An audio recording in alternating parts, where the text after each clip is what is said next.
दर्शकबिन नमस्कार, सम्पूर्णलाई स्वागत छ हाम्रा विभिन्न मिडियाहरूमा र तपाईहरुमाझ हामीले झापाको पाडा जुङीबाट चाहिँ एउटा समस्यालाई उठाइरहेका छौं। फ्रेममा देख्न सक्नुहुन्छ डोनु विश्वकर्मा सुवेदी हुनुहुन्छ। उहाँले चाहिँ आफ्ना समस्याहरू हाम्रो मिडियामा आएर चाहिँ बताउनु भएको थियो। उहाँको भनाइ अनुसार उहाँको श्रीमानले विगत 2 वर्षदेखि चाहिँ आफू लगायत आफ्ना 2 जना छोराछोरीलाई चाहिँ हेरचाह नगर्ने र आफ्नी जेठी छोरी चाहिँ लिएर भनौं काठमाडौँमा बसेको भनेर भन्नुभएको थियो, अथवा जेठी छोरीलाई मात्रै चाहिँ काठमाडौँमा राखेको, हाम्रो परिवार यता झापामा भएकोलाई चाहिँ नहेरेको भनेर चाहिँ आफ्ना समस्याहरू राखिराख्नु भएको थियो र यो विषयमा चाहिँ हामीले फलोअप गरिरहेका छौं। आज चाहिँ देख्न सक्नुहुन्छ फ्रेममा एकजना उहाँको छिमेकी पनि हुनुहुन्छ। उहाँ छिमेकी दिदीले पनि के भएको हो, उहाँको घरमा चाहिँ यो भनौं यस्तो समस्या चाहिँ कसरी सिर्जना भयो, यो विषयमा चाहिँ उहाँले बुझेका कुराहरू तपाईहरुमा प्रस्तुत गर्दै हुनुहुन्छ। हामी ढिलो नगरिकन दुवैजनालाई स्वागत गर्न चाहन्छौँ। नमस्कार तपाईहरु दुवैजना।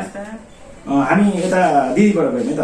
दिदी के छ अहिलेको खबर जस्तै तपाईको श्रीमानसँग कन्ट्याक्ट भयो भन्ने कुराहरू आएका छन्, भयो कन्ट्याक्ट चाहिँ भयो। अब आज गाडी चढ्छु नाइटमा अनि भोलि बिहान आउँछु भन्नुभएको छ। उहाँले चाहिँ भने भोलिसम्ममा चाहिँ म घर आइपुग्छु भन्नुभएको छ हैन? जसरी भए पनि आइपुग्छु, आएपछि त्यही भेटेर कुरा गर्छु भन्नुभएको छ। जस्तै दिदी अब उहाँ चाहिँ भनौँ तपाईबाट सम्पर्क भएको 2 वर्ष भयो हैन? उहाँ चाहिँ लकडाउनले गर्दाखेरि काठमाडौँमा अड्किनु भएको भनेर भन्नुभएको छ नि, हो त्यो? खोइ त्यो झुटो बोल्दै हुनुहुन्छ, किन बोल्नु?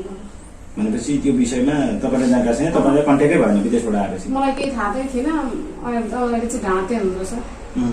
मान्छे ढाँटेको। जस्तै छोरी र श्रीमान चाहिँ काठमाडौँमा बस्नुभयो, तपाईले हेर्नु भएन भन्ने नै तपाईको गुनासो होइन? छोरीलाई 2टै नानीलाई अब सँगै राखेको, 2टैलाई लगेको भएदेखि चाहिँ अब होइन मै गलत बादेखि थिएँ कि अब त्यो छोरालाई चाहिँ आँखाको छोरालाई चाहिँ छोड्नु भयो, अनि अब छोरीलाई चाहिँ लिएर जानुभयो। अनि छोरीलाई लिएर गराउने केही हुँदैन थियो, ठिकै थियो नि होइन? यसो छोरालाई पनि कहिले काहीँ यसो फोन सम्पर्क भएको 2-4 हजार पैसा पर्ने दुःख सुख भनेको यस्तै हो भनेर पठाइदिएको भए चाहिँ हुन्थ्यो। त्यसो भन्दा चाहिँ त्यतिखेर तपाईको गर्भमा पेट पनि थियो, बच्चा पनि थियो हैन गर्भमा? सल्लाहले सहमतिले। र ठिक छ, यता हामी दिदी जस्तै दिदी यो उहाँको घरमा चाहिँ त्यस्तो समस्या एउटा परिरहेको छ होइन? उहाँहरूको भनौँ विवाह चाहिँ विगत 2 वर्षदेखि चाहिँ यस्तो भइरहेको छ होइन? उहाँहरू भनौँ कोही यता कोही उता भनौँ न छुट्टिएर बसिराख्नु भएको छ। के हो यो विषयको उहाँको विवादको विषयमा चाहिँ के बुझ्नु भएको छ तपाईँले? हामी चाहिँ केही बुझेको छैन। पहिला चाहिँ राम्रै थियो, खोइ हामीले देख्दा त राम्रै थियो। अनि यो नानी पेटमा आएदेखि पनि यस्तो छ भनेर भान्जीले भन्दाखेरि सहमतिले राखेको होला नि। अब 2 जना छोराछोरी हुर्किसकेको छन्, किन अब फेरि यस्तो आयो भने अहिले दबाई पानी हरेको छ भन्दा पनि यही सहमतिले राखेको माग्छु भनेर भन्नुहुन्थ्यो। राम्रै थियो, हामीले देख्दा त राम्रै नै थियो, उनीहरूको परिवार राम्रै थियो। त्यो छोरी चाहिँ अलिक यताउता हिँड्ने भनेर भान्जीले कोही कोही बेला त्यसो पिट्थिन अरे भनेर सुनिन्थ्यो। अब पिट्न त आफ्नो छोराछोरी बिग्रियो हाँसोस् कसले भनिन्छ? यता बाहिरतिर यताउता गर ढिलो आउँदा यस्तो कुटपिट गाली त जसले पनि गरिन्छ। अनि त्यति भएको चाहिँ हामीलाई थाहा छ। अब त्यति यिनीहरू त्यत्रो झै झगडा भएको यताउता थाहा छैन। हाम्रोमा पनि आउने त्यो ज्वाइँ पनि आउनुभएको विदेशदेखि आउँदाखेरि, अनि हामी पनि उनीहरूको रुममा गएको। त्यस्तो राम्रै थियो। तपाईँ बिचमा अब त्यो नानी पेटमा आएर त्यो नातिनी ठुले चाहिँ नातिनी त्यसरी बिग्रेर हिँडेपछि चाहिँ यिनीहरूको केमा मनमटाउ भयो। अनि यतिकै 2 वर्ष भयो सम्पर्कमा नआएको भनेर भान्जी भन्थ्यो। योभन्दा पहिला त हामीलाई पनि भनेको थिएन। अहिले मिडियामा आएर हल्ला भएको सुनेर पनि हामीले सुन्यौँ। नभएदेखि उसले कति पीडा थियो होला त 2 वर्षसम्म। अब न फोनमा बातै गर्ने, न खर्च पठाउने, न केही गर्ने। अब त्यतिर पनि आउँछ होला, बुढा हो आउँछ होला, नानीहरू 2 जना छ भनेर उसले कति पीडाहरू लुकाएर बस्यो। अहिले अब नआउँदाखेरि अब मिडियामा यसरी आइराखेको छन्। अब जसरी हुन्छ त्यो भेट गरेर यिनीहरूलाई मिलाएर यत्रो 2 जना छोराछोरी छन्, उसको पनि त आधी उमेर गइसक्यो। अब छुट्ने त किन छुट्नु? अब मिलेर जति जे भए पनि तपाईँहरूले पनि राम्रैका लागि फलो गरिदिनु भएको छ। जस्तै तपाईँ चाहिँ उहाँको श्रीमानलाई राम्रो चिन्नुहुन्छ? चिन्छु, राम्रो चिन्छु। कस्तो स्वभाव हुनुहुन्थ्यो उहाँ चाहिँ? पहिला खोइ यही ठाउँमा आएर बसेदेखि राम्रै थियो, बोलचाली यताउता राम्रै नै गर्नुहुन्थ्यो। हाम्रो घरमा पनि आउनुभएको, उहाँ पनि माइजू भन्ने राम्रै बोलीचाली राम्रै हुनुहुन्थ्यो। त्यति आएपछि छुट्टी आएपछि बाहिर फेर निक्लेर त हिँड्नु नथ्यो है। हिँड्ने यस्तो बोलायो भने आफ्नो इज्जतले जाने कसैको घरमा। अब हामीले बोलायौँ होइन, इज्जतले आउनुभयो। अब त्यसरी बाहिर फेर हिँडेको चाहिँ हामीले देख्यौँ। अब पहिला चाहिँ के कस्तो थियो अब उसलाई नै थाहा छ। त्यही हामीले देखे अनुसार चाहिँ एकचोटि देखेको मैले पनि होइन, विदेशदेखि आएर हाम्रोमा पनि आउनुभयो। जस्तै 2 वर्षदेखि उहाँलाई छोडेर जानु भएको छ, बेपत्ता भएको छ होइन? हजुर। उहाँ चाहिँ छोरीसँग काठमाडौँमा बस्नु भएको छ अरे? हजुर। के कारणले चाहिँ उहाँलाई छोडेर जानुभयो त? तपाईँलाई के लाग्छ? मलाई के लाग्छ, त्यही छोरी बाहिर हिँडी त बिग्रेर हिँड्ने अनि छोरीलाई यसले गाली गाली गरी कुटपिट गरी भनेर बाहिर हुनुभएको हो कि त्यस्तै लाग्छ। नभएदेखि त त्यति राम्रो भान्जीले राम्रै गर्नुहुन्छ राम्रो छ भनेर भन्नुहुन्थ्यो। खोइ के बुझ्नै सकेको छैन हौ त मैले पनि। अब यिनीहरूको के आन्तरिक भित्र के कसो भएर बाहिर जानुभएको जस्तो आमाले चाहिँ छोरीलाई चाहिँ कुटपिट गर्यो भनेर चाहिँ आमासँग चाहिँ मेरो छोरीलाई भन्दै मम्मीले मलाई कुट्नुहुन्छ भनेर भन्थ्यो नि तिमी हिँड्छौ होला बेलुका बेलुका रविनाले मेरो छोरीले यसरी बानी नगर सिजा तिमी नहिँड बाहिरतिर नहिँड राति नहिँड छोरी केटी मान्छे बाहिर राति हिँडेको राम्रो हुँदैन भनेर हाम्रो नानीले सम्झाउँथ्यो अरे। अनि त्यही भएर त्यसरी कुटपिट गरेको कारणले नै त्यो बाहिर निक्लेपछि खोइ अब त्यो कुटपिट पनि त आमा छोराछोरीलाई माया राखेर त मान्छे नि कस्तो त हौ तिम्रो बुढाले। अब आमा छोराछोरीलाई उसले पनि त मर्ने गरी कुटपिट त गरेको होइन होला नि त। यसो गाली ढाली त जसले पनि गरिन्छ त भित्रेर नाचेर हिँड्दाखेरि त हो। तपाईँ छोरीलाई कुटपिट गर्नुहुन्थ्यो होइन त्यसरी अब मैले गाउँको मान्छेलाई त खुलाएर त भन्नु भएन नि त।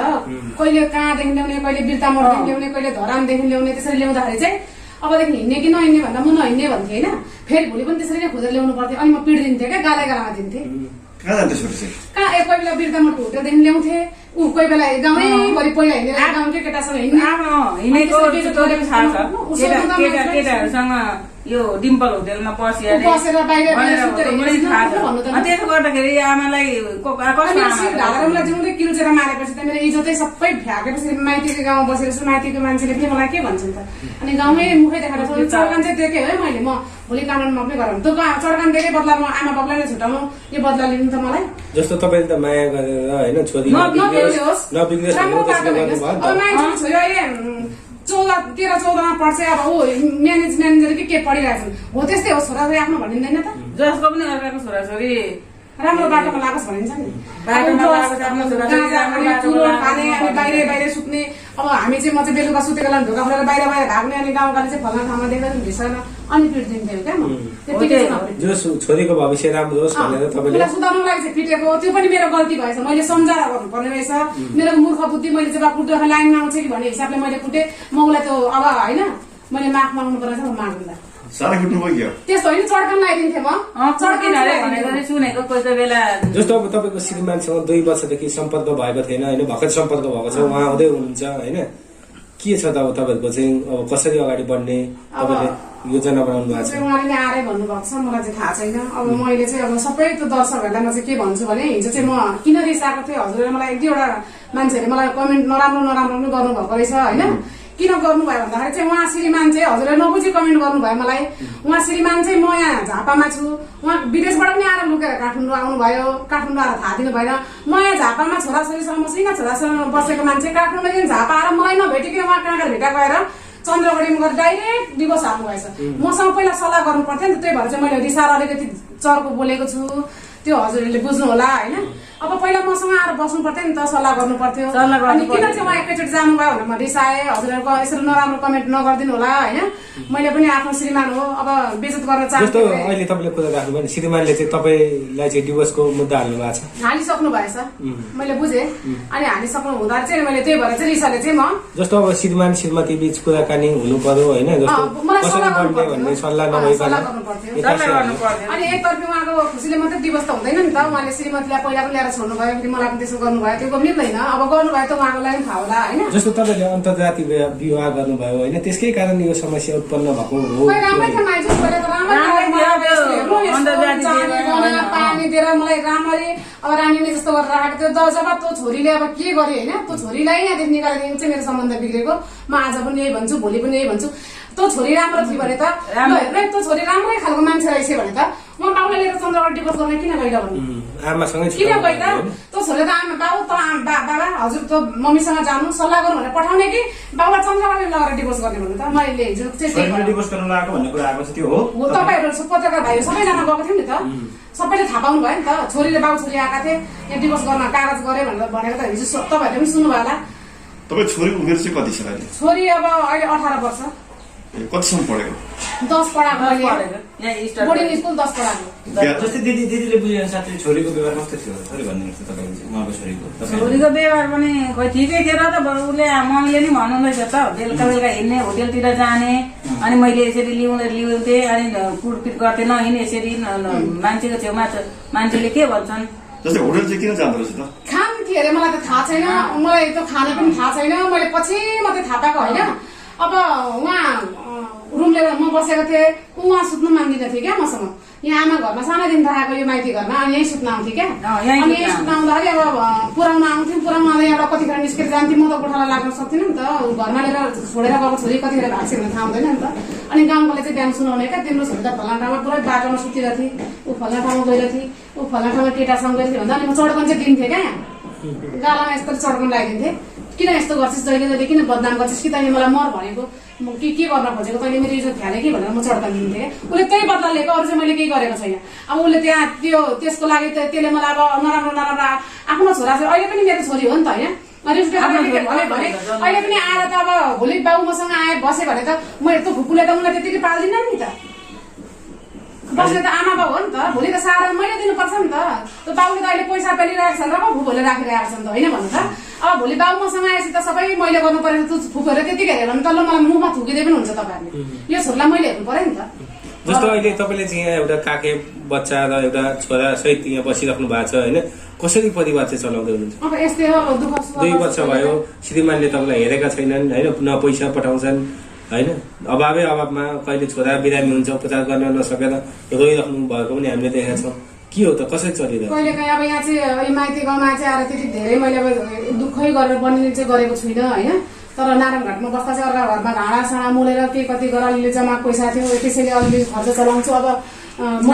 दाजुले पनि खुलु त दिँदैनन् अब कोही कोही बेला 5 महिना 6 महिना यसो 2-3 हजार ला भनेर दियो भने बेग्लै कुरा अब आफै दुःख पनि गर्छु नि यहाँ सुन्नु माइजोलाई अलिक छोरी है यहाँ तपाईँ अगाडि छेउमा हुनुहुन्छ है बोल्नु उहाँ चाहिँ उहाँको राम्रो कुरा के छ नराम्रो कुरा के छ तपाईँको बुझाइमा मेरो लागि चाहिँ उसको लागि चाहिँ राम्रै छ म जहाँ आएर पनि बोल्छु भोलि पनि यही कुरो भन्छु राम्रै नै अब देखे अनुसार बोल्नु पर्यो होइन झुट बोलेर त भएन जस्तो बाहिर देख्दाखेरि एकदम राम्रो छ भित्र के छ भित्र के कस्तो छ भित्र उनीहरूको दुईजनाको के कस्तो भयो त्यो थाहा छैन होइन हामीले बाहिर देख्दा चाहिँ राम्रै छ जस्तै उहाँको केही कमी कमजोरी छ र भयो उहाँको श्रीमान छोड्यो कि भने जस्तो लाग्छ तपाईँलाई मलाई त लाग्दैन राम्रै थियो खोइ बिग्रेको ओरेको त जानेको छैन हामीले त्यस्तो थाहा छैन यहाँ आएर बसेर हामी बसेको पनि 15-20 वर्ष भयो यो भान्जी बसेको पनि त्यति नै भयो यो तल भाडामा बस्नुहुन्थ्यो अनि त्यस्तो बिग्रेको नाचेको भाडामा बसेपछि अनि पैसै नतिरेपछि हेर्दै नहेरेपछि अनि माइती गाउँमा त जस्तै भयो भने निउलेर त आउनु पर्यो नि त अनि एकचोटि यो भान्जी र सिरकामा नानी लगाएको थियो है छोरालाई अनि उता नारायणघाट बहिनीको छेउमा जाने भनेर पनि यहाँ गाडी साडी जब त सल्लाहले गएको कि सल्लाहले गएको थियो त्यहीँदेखि त नारायणघाट गयौँ क्या उहाँले छोराको पैसालाई छुटाएर नारायणघाट गयो अनि बुढाले के भन्नुभयो भने श्रीमानले अब छोरीले यति बेजत गरेछ कि अब यहाँ किन बस्नु उता नारायणघाटमा जाऊ बरु तिमीलाई पनि यहाँ गाह्रो हुन्छ आफ्नै गाउँमा यस्तो गरी बदनाम गरी त्यो छोरी मलाई अब चाहिएन पनि एउटा अन्डा फुटो तिमी नारायणघाटमा जाऊ भन्नुभयो क्या अब एउटा अन्डा फुटो भएर पनि भएन नि त अब त्यो छोरीलाई पनि बोलाएर ल्याएँ मैले नै होइन अब यही घरमा यही सँगै राखेँ अनि बुढालाई उता विदेश पठाउँछु नारायणघाटमा कोठा खोज्छु भनेर म गएँ अनि बुढालाई उता विदेश पठाएँ बुढालाई चाहिँ फेरि यहाँ घरबाट निक्लिनु नपाइकन छोरीलाई फोन गरेर तिमी निक्ल भनेर निकाल्नु भएछ क्या त्यो दुईजना लगेको मैले त्यो छोरीमाथि बात लगाएको पनि होइन केही लगाएको पनि होइन आफ्नो छोराछोरीमाथि कसैले त्यस्तो गर्दैन होइन उसले चाहिँ कुटेको बदला लिएको होला होइन तर मैले भनेको बाउसैले त दुइटै छोराछोरीलाई लानु थियो नि त भनेको झन् काकाको छोरो उसलाई माया लाग्नु पर्ने नि त बढेको छोरीको भन्दा त बढेको छोरीलाई त मेरो आवश्यकता थियो नि त म दुखबिमार हुन्छु के हुन्छु होइन आमासँग बसोस् भन्ने हुन्छ नि त छोरीलाई त अनि त्यस बरु काकाको छोरालाई लानु पर्ने फेरि लगे पनि केही हुँदैन ठिकै थियो त्यो हामीलाई चाहिँ नहेर्नुको कारण चाहिँ के हो त अनि त्यही भएर चाहिँ मेरो मन मिलाएर गरेको हुन्थ्यो मिलाएर गरेको भए यो दिन आउने पनि थिएन नि त होइन लाँदा केही फरक परेन थियो अब मेरो चाहिँ अब के गल्ती भेट्नु भएको छ कसो गल्ती भेट्नु भएको छ उहाँले के आरोप लाउनु भएको छ अब बुढाबुढीको लोभमा स्वास्नीको झै झगडा हुन्छ होइन मलाई इज्जत गरिनुहोस् अब मेरो साथी उहाँको साथीलाई भन्दै हुन्थ्यो अरे अनि यसरी घरमा पैसा पठाइदिए यस्तो बिजोग भएको छ मलाई माग्दै हुनुहुन्छ भनेर उहाँले कुरा गर्दा चाहिँ मलाई इज्जत गरेन अरे यस्तो गरेन अरे उस्तो गरेन त्यस्तो इज्जत गरेन उस्तो गरेन भन्दा त मलाई पनि मलाई राम्रो गर्नु पर्यो नि त दुईटापट्टि हुन्छ नि त होइन र अब के देखियो भन्दाखेरि तपाईँको माइजू भने अनुसार तपाईँलाई तपाईँको श्रीमानले छोड्नु कारण भनेको तपाईँले तपाईँको छोरीलाई पिट्नु परे होइन अब पिट्नुहुन्छ है हजुर अब फेरि छोरीले पिट्नु छ तपाईँ? होइन ऊ सुध्रियो त कसले पिट्छ र आफ्नो छोराछोरी हो नि त ऊ सुध्रिनु पर्यो नि त म त्यस्तो ऊ राम्रो अहिले पनि आओस् होइन बसोस् मेरै घरमा बसोस् मैले भनेको मानोस् राम्ररी पढोस् अनि भोलि हामीले राम्रो ठाउँमा दिन्छौँ नि त होइन भने त सबैको समय आउँछ नि त तपाईँ भेट्ने बित्तिकै छोरीलाई पिट्छु भन्दै थियो नि अब त्यो त त्यस्तै हो नि होइन किन पिट्नु पिटेर मात्र सबैलाई समाधान हुन्छ र राम्रोसँग सरसल्लाह आयो भनेदेखि राम्रोसँगले अब पढेर मिलेर बस्नु जस्तो पिट्ने भन्दा पनि माया हो होइन अब पिट्न त किन पिट्ने भन्यो भने मैले अब यत्रो 10 महिना भएछ बाउ आएर बसेको है अब कुरा भने क्लियरै गरिदिनु न त 10 महिना भएछ मैले छोरीलाई किन के भन्यो भनेदेखि नानी अब पढेको छोरी त मेरो यही हो नि त मैले कुराहरू गर्नुपर्ने यहीसँग हो नि त अनि मैले भने नानी सिधा के अरे बाबालाई भन्दैन यहाँ यस्तो बिजोग भइरहेको छ तँसँग त बोल्नु हुन्छ होला मलाई बाबालाई भन्दै अलिअलि खर्च पठाउनु भन्दैन भन्दा मेरो छोरासँग बाबासँग त मेरो कन्ट्याक्ट नै छैन केही छैन मलाई थाहा छैन भन्थेँ होइन अनि आखिर उनीहरू बाबु छोरीले त मलाई हामी काठमाडौँमा छौँ भनेर मलाई सुनाएन नि त मैले अर्काकै मुखबाट सुनेँ नि त अनि त्यो झुटो किन बोल्यो भने 2 चर्चमा लाउँदा के चाहिँ हुन्छ र मेरो छोरी हो नि त मेरो अधिकारको कुरा हो त होइन मैले त्यसलाई मार्छु त भनेको होइन नि त किन झुटो बोलिस् भने 2 चर्चमा लाउँदा के भयो मैले त प्रशासनमा पनि लगाइदिन सक्छु मेरो अधिकारको कुरो त्यसो त अरूले चाटेको र आमाले पिटेको भन्दा त्यही हो त्यही भएर चाहिँ मैले चर्का लगाइदिन्छु भनेको अब हामी अन्त्यमा के भन्न चाहनुहुन्छ त्यही हो अब छोरीले पनि सम्झोस् होइन एक वचन सोच्नु पर्थ्यो आमासँग जानु बाबा भनेर पठाउनु चाहिँ आमासँग जानु डाइरेक्ट चन्द्रगढी लिएर जानु चाहिँ उसको पनि गल्ती नै देखेको छ नि त भाइ बहिनी छन् भाइ छ त्यस्तो बहिनी छ होइन भन्नु पर्ने हो नि त छोरीले त आम भाइ छ बहिनी छ मम्मी त्यस्तो हुनुहुन्छ जानु कसरी बस्नु भएको होला के होला भन्ने हुनुपर्ने त छोरी अब तपाईँ छोरी र श्रीमानले यो भिडियो हेर्दै हुनुहुन्छ होइन अब के भन्न चाहनुहुन्छ तपाईँ होइन मैले अब नराम्रै सोचेँ होइन नराम्रै सोचेँ उहाँहरूलाई नराम्रै गर्नपट्टि लाग्यो भने त मेरो पनि त उहाँले अदालतमा गएर त एकतर्फी कुरा बोल्नु भएको छ नि त उहाँको असली हकिकत के हो वास्तविकता के हो त मेरो बारेमा त मेरो र मेरो छोराबाट त बुझ्नु भएको छैन नि त जस्तो तपाईँलाई मेरो पनि केही कमी कमजोरी भयो र श्रीमानले मलाई छोडे भन्ने चाहिँ लाग्छ लाग्दैन उहाँले किन के म डाइरेक्टै भन्छु नि उहाँलाई फोन गरेर एकचोटि त हाम्रो कहिले कन्ट्याक्टै नभएको होइन कहिले काहीँ 6 महिना 7 महिनामा चाहिँ यसरी मेसेन्जरमा के बोलीमा होइन मेसेन्जरमा चाहिँ मेरो छोरासँग कुरा हुन्थ्यो अनि किन यसरी हामीले हेर्नुहुन्न किन गर्नुहुन्न भने तिम्रो मामुले दिदीलाई यसरी नराम्रो गरेर मलाई मेरो चित्त दुखेको भन्ने त्यही हो उहाँको बोली मुख्य त्यही कुरा त्यही हो उहाँले मलाई छोड्नुको कारण उहाँले नहेर्नुको कारण नै त्यही छोरीले गर्दाखेरि म आज पनि भन्छु भोलि नभए मान्छे राम्रै त थियो छोरी नहुँदाखेरि छोरी सानी हुँदाखेरि मलाई त भनेर पनि नबोलाउने यसरी खालीपुटी भुइँमा टेके भए पनि यसो गर्ने यति पानीमा हिँड्यो भने पनि च्यापैसा मात्र हिँडाउने मान्छे जस्तो तपाईँको चाहिँ प्रेम विवाह भयो नराम्रो चाहिँ गर्नु भएको थिएन है राम्रै गरेको मान्छे अब त्यही सबै मेरो घर बर्बाद भएको बिग्रेको ओरेकै छोरीले गर्दा तपाईँको छोरी जे जसो भयो नि तपाईँले जन्माएको हो होइन तपाईँलाई माया चाहिँ कति लाग्छ अहिले किन लाग्दैन किन नलाग्ने नलाग्ने भए त मैले अस्ति पनि भने नि त आइज किन यहाँ धरानमा गएर बिर्तामठमा गएर उता चारलीमा गएर मैले किन खोजी ल्याउने त्यसलाई त माया हो नि त माया भन्दा पनि जन्माएको हो उसँग मेरो त नाता जोडिएको छ नि त लाग्छ किन नलाग्ने भए खोज्दै खोजिँदैन नि होइन उहाँहरूलाई अब लागेन भने उहाँहरूलाई केही भएन भने उहाँ धेरै ठाउँमा होला तर अहिले नलाग्ला भोलि नलाग्ला कुनै दिन त दुःख पर्छ नि मान्छेलाई त्यतिखेर त सम्झिन्छ नि त आफ्नै मान्छे जस्तो छिमेकी दिदी अर्थात् माइजू पनि हुनुहुन्छ होइन के भन्नुहुन्छ अन्त्यमा अब उहाँहरूको भोलि आउँदै हुनुहुन्छ होइन अब कसरी चाहिँ सम्बन्ध राम्रो होस् भन्ने के भन्नुहुन्छ उहाँहरू आउनु हुँदैछ राम्रो होस् मिलेर पहिला जस्तो थियो त्यस्तै गरेर बस्नु भन्ने नि लाग्छ नि हामीलाई त त्यत्रो अब उसको पनि आधी उमेर गयो ती 3 जनाको आमा हो होइन अब मिलेर राम्रो गरेर पहिलाको जस्तो थियो त्यस्तै भएर अब मिडिया आएर पनि के बिग्रेको छ त उनीहरू नआएर सम्पर्कमा नआएर फोन नगरेर यति गरेर सम्पर्कमा आउनु पनि भइरहेछ होइन अनि मिलेर बस्नु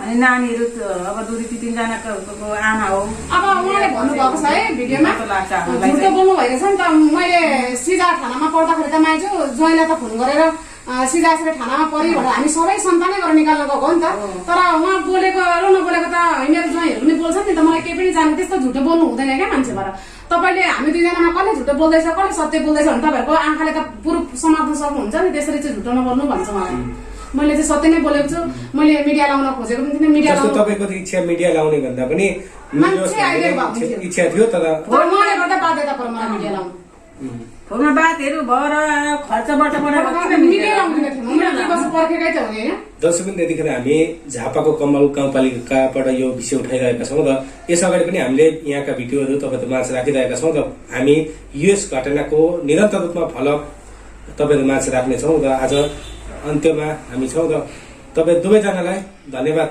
व्यक्त गर्न चाहन्छु।